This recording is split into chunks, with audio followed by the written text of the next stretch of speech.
In this video, we're going to be talking about the most important unit of measurement in chemistry, the mole, represented by the short form mol. We can use the mole to help us measure quantities of chemicals in equations or in the environment, such as measuring the amount of oxygen gas that exists in our classroom. But what exactly is a mole?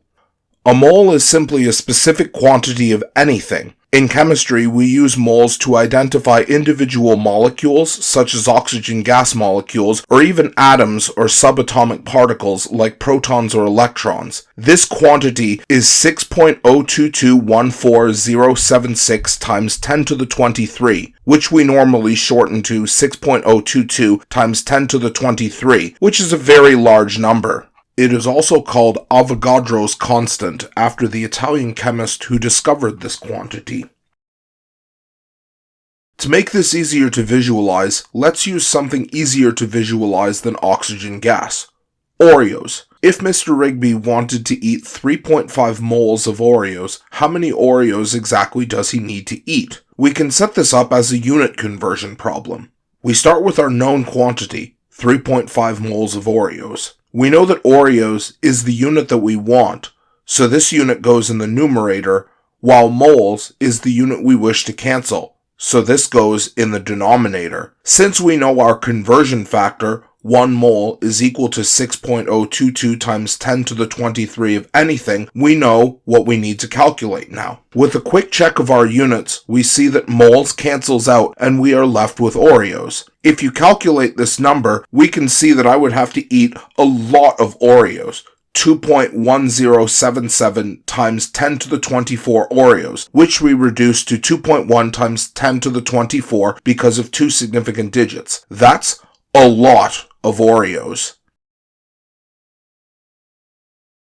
We can also do the reverse. If Mr. Rigby had 897,000 Oreos, how many moles of Oreos is this? Well, here, we're starting with Oreos as our known quantity, since moles is the unit that we want, and Oreos is the unit we wish to cancel. So Oreos goes in the denominator, and moles goes in the numerator. We see this is the same conversion factor, but now we're dividing by 6.022 times 10 to the 23 instead of multiplying. With a quick check of units, we see that Oreos cancels out while moles remains. So if we divide 897,000 by 6.022 times 10 to the 23, we see this comes out to approximately 1.49 times 10 to the negative 18 moles of Oreos, with three significant digits, or a very small fraction of a mole.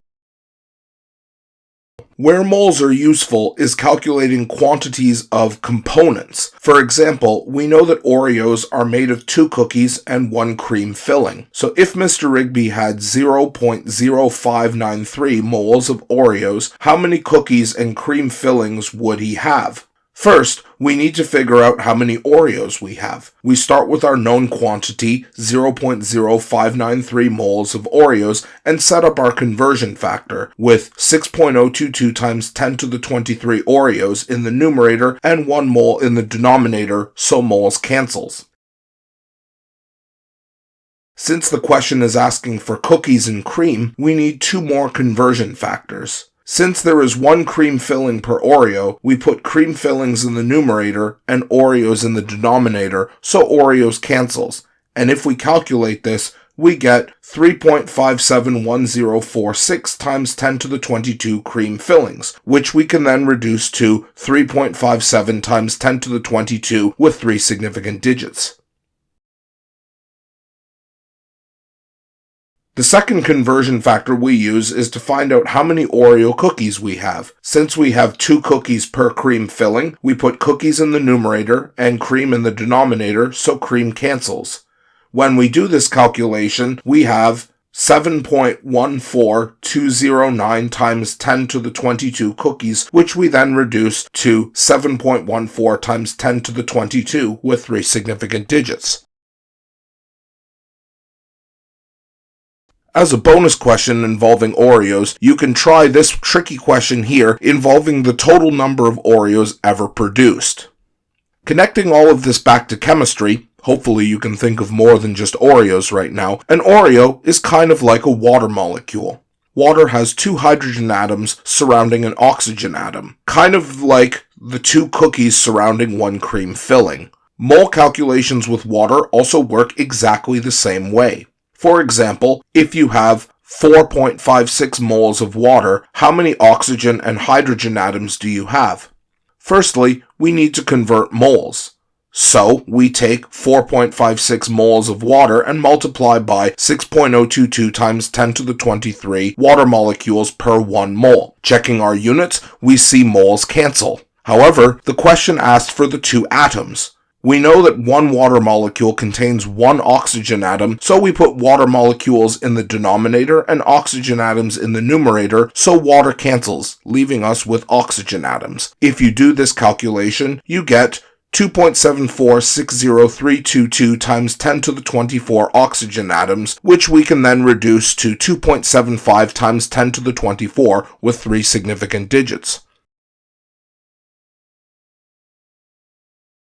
Our final conversion factor to find the number of hydrogen atoms is simple. There are 2 hydrogen atoms per oxygen in water, so we simply multiply our previous answer by 2 and find approximately 5.50 times 10 to the 24 hydrogen atoms, again with 3 significant digits.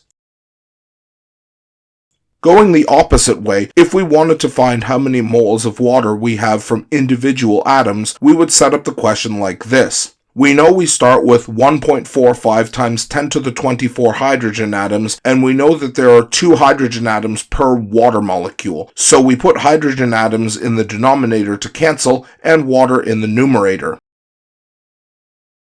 Since we were asked for moles, now we need to remember the moles conversion factor. Since we want to cancel water molecules, we put 6.022 times 10 to the 23 water molecules in the denominator and 1 mole in the numerator. If we do a quick unit check, we see both hydrogen atoms and water molecules cancel, leaving us with moles. When you calculate this, we find that we have approximately 1.20 moles of water, again rounded to 3 significant digits. For more practice using the moles conversion factor, you can try the following practice problems involving non-chemistry quantities and the subsequent problems specifically involving chemistry quantities.